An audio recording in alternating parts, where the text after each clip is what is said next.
protocol kind of approaches? Yeah, I mean, she's in a very different place now.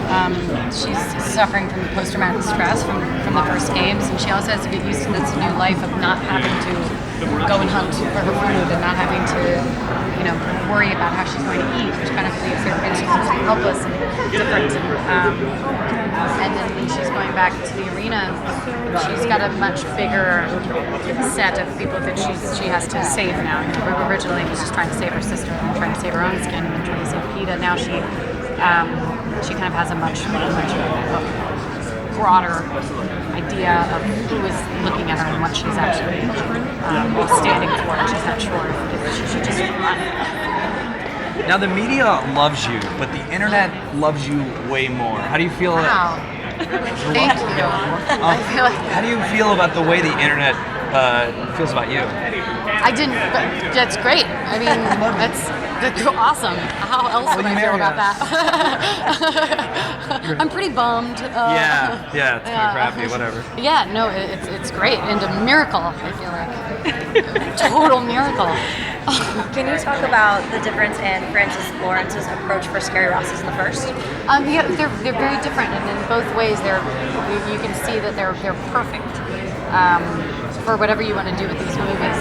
Francis has such a huge imagination. He's kind of is really amazing at building these worlds where you lose yourself, and they both work. They are both incredible. They do, but it is different.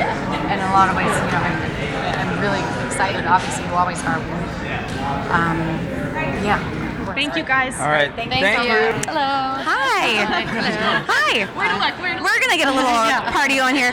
So talk to us about the evolution of the relationship between Katniss and Peeta, because it's complicated, to say the least, right? Yeah, that is her Facebook status. It's different than the first movie. There was a part of her that really only Gale knew. Right.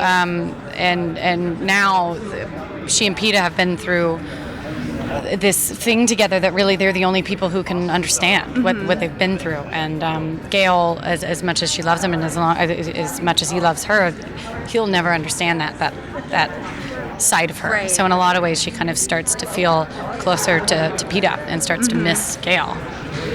What scene are you most excited for fans to see in Catching Fire? I don't know.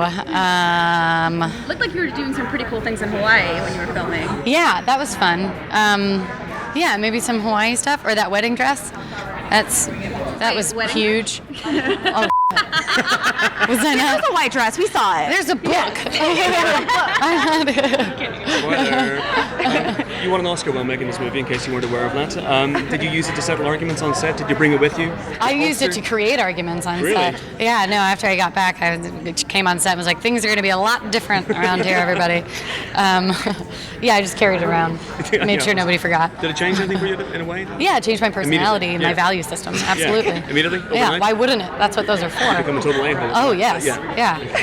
And everyone I've talked to said you're the funniest person on set, but who would you say? Stop. Who would you say is the funniest person on set? Josh makes me. Josh. Yeah, but we have different. He likes to say that I'm big, and he's quick, but I like to say it's the opposite. We both try to argue for the quick. That's our biggest argument, really. Who's funnier and why? Thanks, Jennifer. Bye. Thanks.